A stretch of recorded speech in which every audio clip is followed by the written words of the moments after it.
Ángeles López, soy antropóloga social, formada de origen en la Escuela Nacional de Antropología e Historia y en el posgrado en el Colegio de Michoacán. Como estudiante del Colegio de Michoacán fui a desarrollar una investigación de doctorado a Holbox. Decidí que iba a hacer una investigación de nuevo en la península de Yucatán y decidí Holbox porque además de que me había enamorado del lugar, por otra parte había observado ciertas condiciones especiales o diferentes más bien de cómo se trataba la infancia en México. Eso fue lo que me llevó a Holbox, pero justamente llegando a Holbox encontré una transformación radical en los 3 años de diferencia del día que yo había llegado a hacer trabajo de campo en la región al 2003 que empecé mi trabajo de campo, y esta transformación se debió principalmente a la disputa de la comercialización de las tierras ejidales. En ese momento se estaba discutiendo apenas cómo parcelar y comercializar el ejido, y posteriormente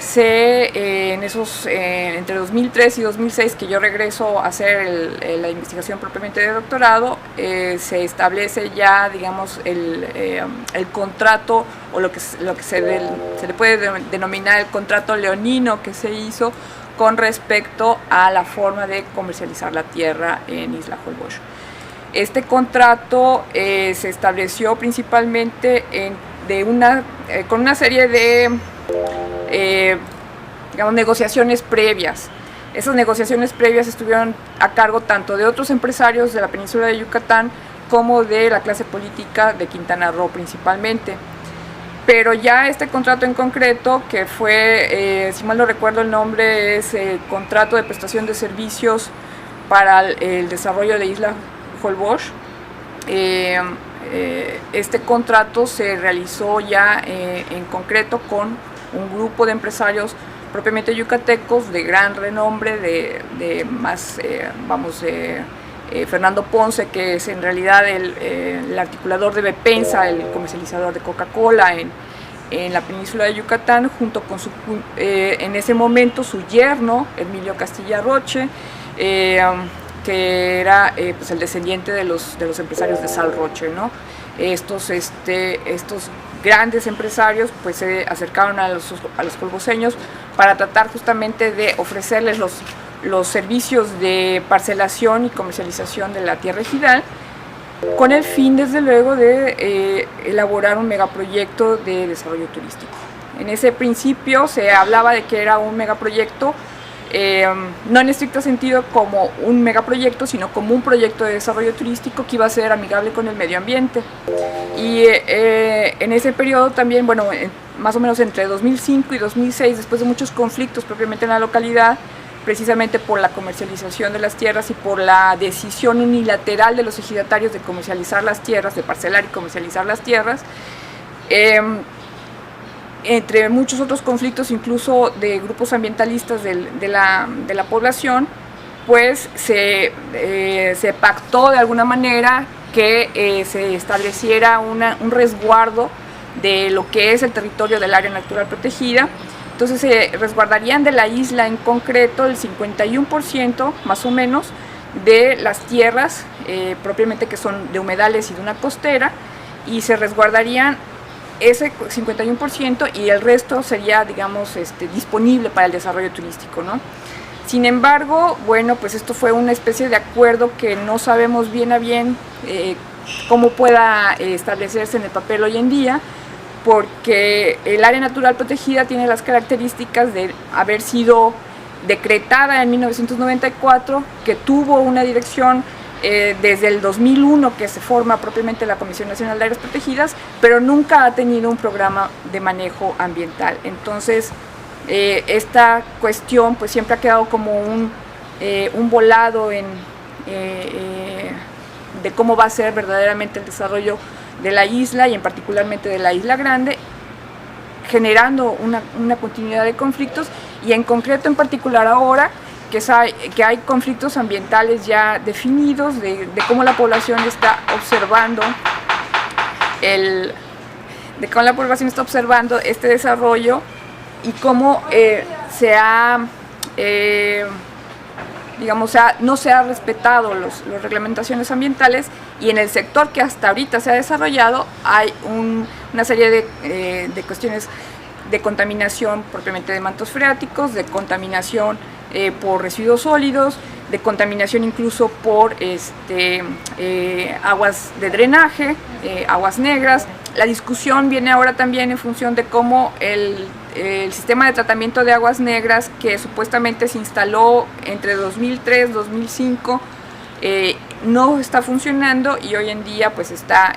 desde hace ya un par de años dejó de funcionar completamente, está en completo abandono, y esta situación está generando desde luego un caos en la isla, ¿no? Esto es un conflicto ambiental actual, pero el conflicto en general de cómo se generó el contrato leoninos de parcelación, comercialización y mercantilización de las tierras en general para el desarrollo de la Isla Grande, ha sido, digamos, la continuidad en todo este periodo, ¿no? Pero este contrato en general pues está proyectando desde su origen, incluso avalado por instituciones, por organismos no gubernamentales extranjeros, que se podía hacer un impacto de un promedio entre 800 cuartos de hotel a 1500 cuartos de hotel. Eso está descrito más o menos en mi tesis, está descrito con las fuentes que se obtuvieron, y esto sigue estando en la discusión, ¿no? La cuestión es que la forma en que se ha establecido este patrón por un lado, de negociación tanto de la comercialización de las tierras, que fue de alguna manera el despojo articulado en la isla de Holbox, y por otro lado cómo va a ser el desarrollo a futuro, porque estas tierras de alguna manera están comprometidas, ¿no? Ya están de alguna manera, si no comprometidas en estricto sentido, pues están prometidas de alguna forma, en donde además está un conjunto de actores de la clase política de la región y del país, que se han visto beneficiados obviamente con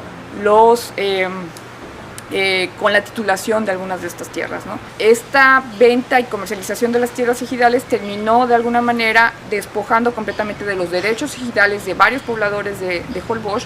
y en la actualidad pues tenemos que el ejido de Holbox, que era uno y que tenía un promedio de 7.500, 7.800 hectáreas, hoy en día está dividido en 4 grupos. Y esos 4 grupos, hay un sector en particular que son principalmente personas de origen yucateco que no viven y residen en Holbox, pero que tienen desde luego los derechos de propiedad de los títulos, precisamente por estos aparentes engaños que se dieron en la comercialización. Esto es una parte de la disputa. La otra parte de la disputa tiene que ver con que esta comercialización desde luego se hizo bajo discursos de engaño, bajo diferentes formas incluso ilegales de falsificar actas de asamblea, falsificar firmas incluso, que están y que de esta manera digamos, consolidaron una línea de despojo hacia los poseedores originales de la tierra, pero que se articuló principalmente desde dentro, es decir, entre las propias autoridades ejidales con las autoridades propiamente de la región, tanto de Quintana Roo como de Yucatán, y en general con algunas autoridades del país, ¿no? Entonces, esto yo le comentaba a un colega justamente que las características propiamente de este caso es que es un conjunto de cooptaciones de grupos, de grupos sociales de diferente orden, ¿no? Y estos grupos, por un lado, tratan de resistir en menor medida los más, algunos de los afectados, pero tratan de resistir el despojo, no necesariamente el desarrollo de un potencial conflicto ambiental futuro por el desarrollo del megaproyecto. Y por otra parte están justamente los que están, digamos, disputando en estricto sentido cómo se les despojó de la tierra, que tenían y no tenían información, y muchos de los cuales fueron engañados propiamente desde los locales, ¿no? Es un conflicto muy serio que ha dividido a la población, es muy característico. Hace 2 días estuvimos en una reunión de cómo los megaproyectos generación de energía eólica y energía solar aquí en Yucatán están haciendo rupturas al interior de las poblaciones. Esto parece ser un patrón generalizado, ¿no? Las rupturas de las poblaciones no solamente se sienten afectadas por el despojo de sus tierras, por el despojo de sus bienes, sino que se ven afectadas y se sienten afectadas también ellos mismos, porque estos conflictos por tierras y por los dineros que corren para las negociaciones y para consolidar estos procesos de despojo terminan fracturando muchas relaciones al interior de las comunidades, ¿no? De las sociedades, y estas sociedades terminan pues en una especie de procesos más acelerados de fractura política, pero también de individuación, lo que hace, por supuesto, desde mi perspectiva, un poco más complejo, desde luego, las formas de articular resistencias mucho más, que sean mucho más visibles o quizás más, más oídas, más escuchadas, más visibles y más, sobre todo, más respaldadas por diferentes organismos, ¿no? Entonces, esto es un patrón que parece ser general, o sea, la gente se siente agraviada no solamente por que están siendo despojados, sino que también se siente agraviada porque su vida personal se está viendo afectada en todos los niveles, no solamente porque pierden a lo mejor capitales, sino porque también están perdiendo, desde luego, lo que algunas personas utilizan como la noción de capital humano, que en realidad son las relaciones propiamente sociales de interdependencia en el interior de estas comunidades, ¿no? Entonces, Holbox está en esta situación, estuvo en serios conflictos. Hoy en día es una población mucho más diversa, mucho más grande, con mucho más tintes complejos, con actores más, algunos más visibles, otros desde luego completamente invisibilizados, como son propiamente los migrantes que trabajan en la industria turística. Pero bueno, está ahí de todas maneras diferentes grupos tratando de hacerse presentes y tratando de hacer valores, o hacer presentes valores significativos que tienen que ver tanto con la defensa del territorio como propiamente con la defensa, por lo menos, de ciertos contenidos de bienestar común, ¿no? Sin embargo, aun cuando están haciéndose presentes, aún así, como lo escribí en algún momento en la investigación de doctorado, la moneda sigue estando en el aire. Y esta moneda de que sigue estando en el aire, en realidad es todavía un poco más, es una incertidumbre que a todos en el lugar y en general a todos los preocupados por este lugar nos hace notar que no sabemos cómo pueda terminar la situación, es decir, con un impacto ambiental mucho mayor, con un despojo evidente, con la instauración posible de un desarrollo turístico, el megaproyecto, y el volado de cómo la moneda está en el aire y cómo esto no lo podemos de alguna manera terminar de contener. Más, desde mi perspectiva es que aún con todo lo que está participando algunos sectores de la población en la región, activistas ambientales, principalmente en Quintana Roo, que son relativamente significativos y que han logrado pues hacerse presente y hacer reclamos muy importantes a lo largo de la ribera, principalmente donde están los mayores impactos del desarrollo turístico. En el caso en particular de Holbox, pues esta moneda en el aire nos deja, o bueno, a mí en lo personal me deja en una incertidumbre de verdaderamente qué es lo que va a suceder, ¿no? Cómo la participación local o la participación de distintos actores realmente va a poder contener lo que se puede ser una hecatombe ecológica. Y bueno, parece exagerado, pero no es tan exagerado, es el impacto de lo que puede, si ya en la Isla Chica, que es donde está el desarrollo turístico de un destino que hace menos de 10 años no era más que un destino inicial y emergente en la Riviera Maya, o lo que se conoce como Caribe mexicano más bien, este destino ahora ya consolidado, pues ahorita tiene unos serios conflictos de manejo ambiental, que siendo aún pequeño, ¿cómo va a ser, ¿sí? Con su fragilidad ecológica, cómo va a ser el impacto después? Con el impacto no solamente en el ecosistema, sino el impacto propiamente en las poblaciones que también están, obviamente, y que se van a vincular a este desarrollo económico. Mucha de la mano de obra alquilaba algunos cuartos que se habían destinado principalmente como posibles cuartos de hotel. se destinaron, por la comodidad de los pobladores, destinaron estos cuartos a albergar mano de obra y a darlos por rentas mensuales. Y recientemente, con tanto la efervescencia de estas redes sociales para poder agilizar, digamos, la comercialización de cuartos de hospedaje,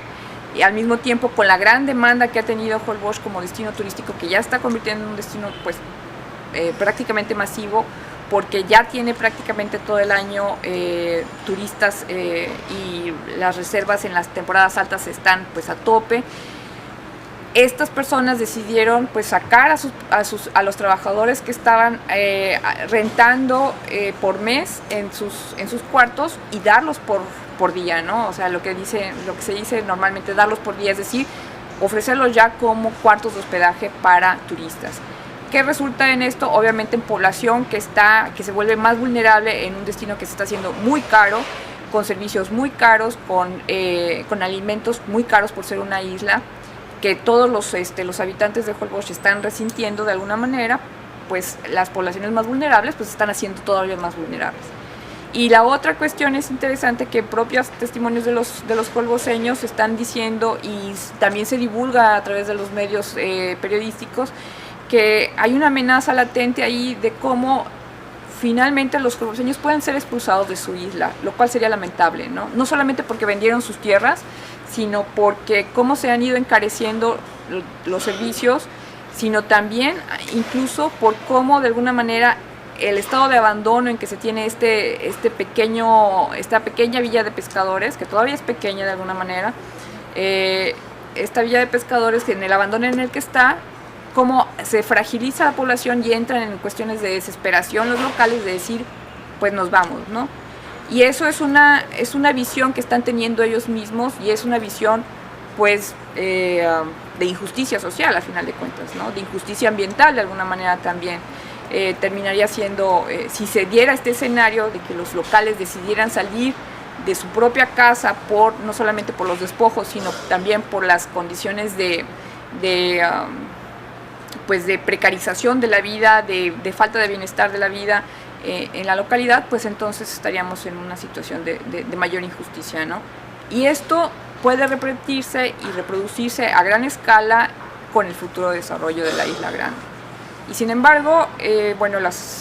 la paradoja, no solamente paradoja, sino el mayor problema en la región y en el país en general, es el nivel de corrupción, desde luego, que está latente también ahí, y si no latente es muy evidente, que termina desde luego beneficiando a las clases empresariales, a aquellos que tienen el capital para poder de alguna manera hacer negociaciones que permitan estos grandes desarrollos, que son los, digamos, el salvamento, la dádiva que los empresarios generan para las poblaciones de un país subdesarrollado, ¿no? Lamentablemente esta visión permanece, creo yo, dentro de las propias de la clase política, que pues en esta mancuerna con la clase empresarial es otorgar todos los beneficios para este tipo de desarrollos, y no necesariamente buscar desarrollos que sean relativamente más progresivos, sustentables, o incluso que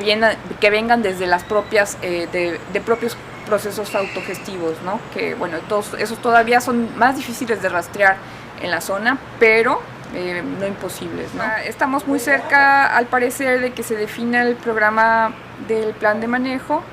del área protegida de flora y fauna Yumbalam, en donde se encuentra Holbox, y no sabemos bien a bien qué tanto se está privilegiando intereses pues económicos por encima de las posibilidades de resguardo ambiental y también de un desarrollo social progresivo y sustentable, ¿no? El caso de Holbox ha sido muy estimulante en términos académicos y también muy desestimulante en términos personales, porque es posible observar cómo la degradación ecológica y al mismo tiempo cómo las rupturas de los lazos sociales se generan, y cómo esto en realidad termina siendo a beneficio de la clase política y de la clase empresarial, que siguen con las posibilidades de hacer cualquier clase de empresa y desarrollar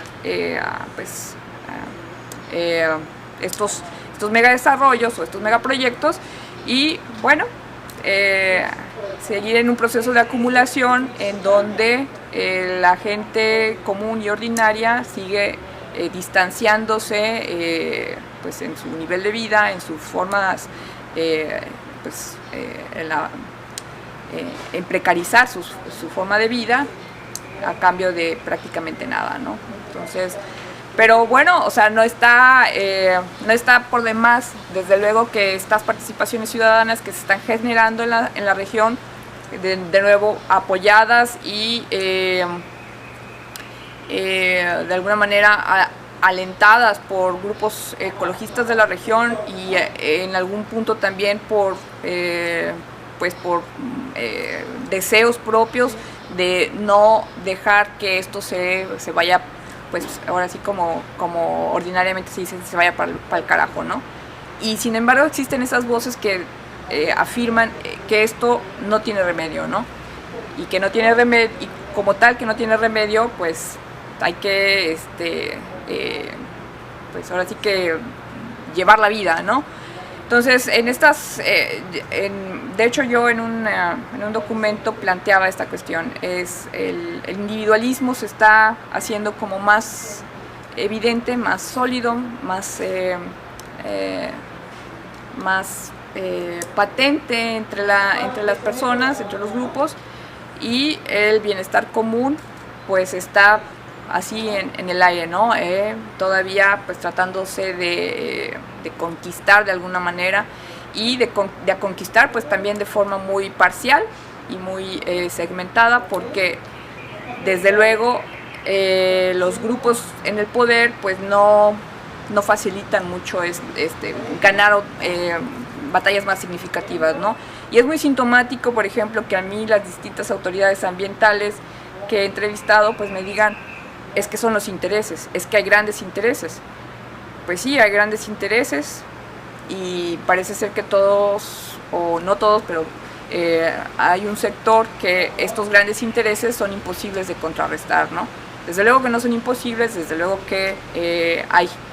está la lucha ahí presente de algunos, y bueno, pues estamos obviamente en espera de que de alguna forma de que se pueden hacer valer leyes ambientales, de hacer también patentes valores humanos que reorienten un poco la dinámica en la zona, ¿no? No solamente en Holbox, a mi parecer, sino en general en Quintana Roo, porque en general Quintana Roo pues está en un proceso progresivo, me parece, de rupturas sociales muy significativas. Entonces, bueno, eso es un panorama muy general, de alguna manera pesimismo informado, dirían por ahí. No es una visión completamente pesimista. Yo tengo confianza en que puedan grupos sociales consolidarse de mejor manera y no depender ni de las ONGs ni de autoridades, sino que puedan de alguna forma conquistar, por lo menos con el discurso, con las acciones, lazos colectivos que orienten hacia mejores mundos posibles, ¿no? Que todos estamos de alguna manera preocupados por ello, unos más que otros, desde luego, unos más pensando en colectivos, otros más de forma individual, pero hay mucha gente que aún cuando está pensando de forma individual no renuncia a lo colectivo, ¿no? Entonces, pues tratar de ir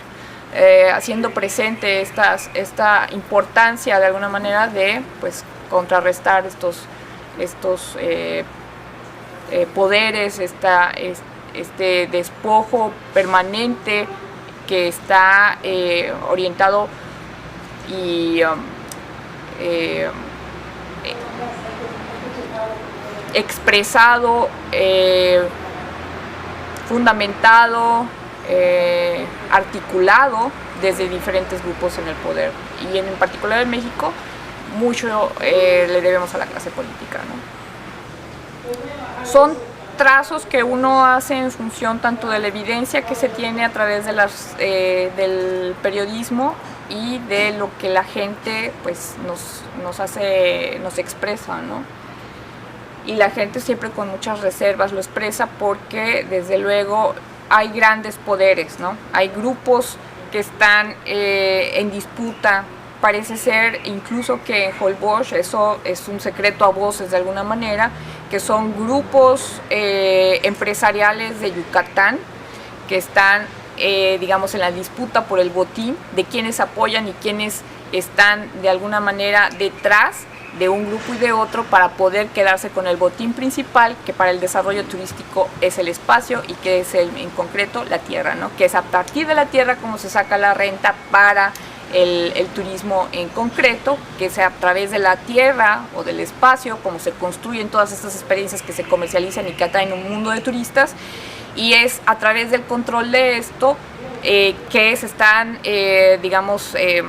moviendo los hilos, pero en altas esferas. Los grandes empresarios de Yucatán están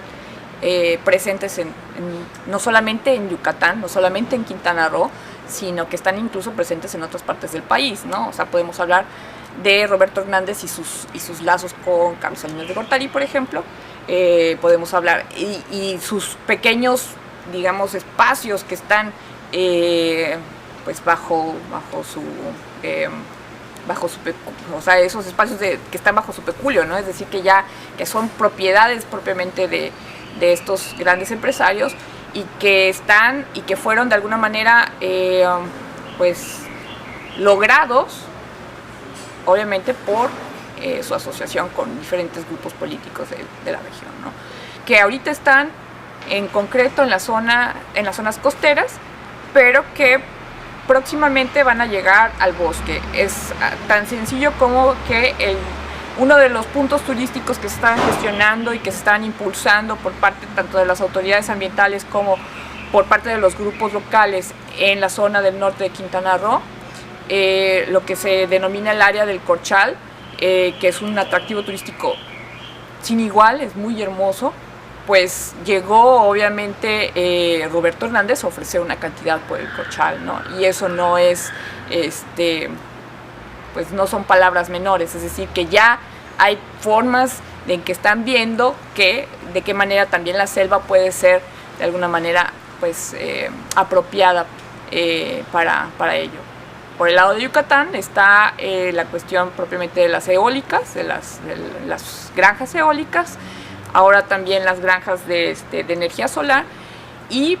por otro lado, desde luego, la especulación inmobiliaria, ¿no? Que la especulación inmobiliaria pues están en paralelo Yucatán y Quintana Roo, porque son actores que están articulados desde Yucatán, pero que están presentes en Quintana Roo. Quintana Roo no es una colonia de Yucatán, desde luego, es un estado independiente, pero por una condición histórica pues tiene esos enlaces justamente de cómo las élites de Yucatán se han hecho presentes en Quintana Roo y disputar con mayor poder en la zona, ¿no? Entonces, bueno, los transgénicos en Campeche, la soya transgénica, el maíz transgénico, son corporaciones así ya un poquito más espeluznantes como Monsanto, ¿no? que están en la zona, pero que, bueno, pues yo no estoy completamente enterada, pero de qué manera pues están favoreciendo obviamente clases políticas y grupos empresariales de estas articulaciones para despojar no solamente de territorio, sino también para despojar de derechos, ¿no? De derechos propiamente, del derecho al bienestar, del derecho a la salud, del derecho de una alimentación saludable, ¿no? Porque todos tenemos incluso ese derecho, pero estamos escuchando incluso ambientalistas que dicen, como Gabriel Cuadri, que dice que estos transgénicos van a ser los alimentos del futuro, ¿no? Porque como vamos a estar en una situación de cambio climático tan espeluznante, los transgénicos van a ser la única forma de sobrevivir. Y esto es muy problemático, ¿no? O sea, el hecho de que, pues, digamos, de alguna manera Gabriel Cuadri representa ese enlace justamente con la clase política a nivel nacional y cómo esto, o sea, cómo se vuelve un vocero de intereses propiamente de mayor envergadura, ¿no? Entonces, si bien no contesto con precisión de todos los posibles grupos de interés de mayor interés o de los grupos empresariales con mayor potencial pues de ejercer el poder sobre los distintos territorios de la península, pues están, esto tiene que ver con el hecho de que no solamente están en la península, no solamente son regionales, sino que también están obviamente filtrados o enlazados con grupos tanto nacionales, porque el caso, por ejemplo, de Holbox es interesante en este sentido, que es un grupo, ahorita no recuerdo el nombre, pero es un grupo empresarial del centro y del norte del país que estuvieron enlazados justamente con Fernando Ponce para poder hacer este mega desarrollo, ¿no? Entonces, son enlaces, obviamente, de clase política, clase empresarial, que, pues, son muy sintomáticos, no solamente sintomáticos, sino evidencian cómo es el neoliberalismo, me parece, ¿no? Y cómo se manifiesta el neoliberalismo y cómo se establece una brecha de desigualdad mucho mayor en diferentes partes del país y aquí en la península de Yucatán bajo estos principios de desarrollos inmobiliarios, especulación de la tierra, turismo y ahora las granjas de energía supuestamente sustentable.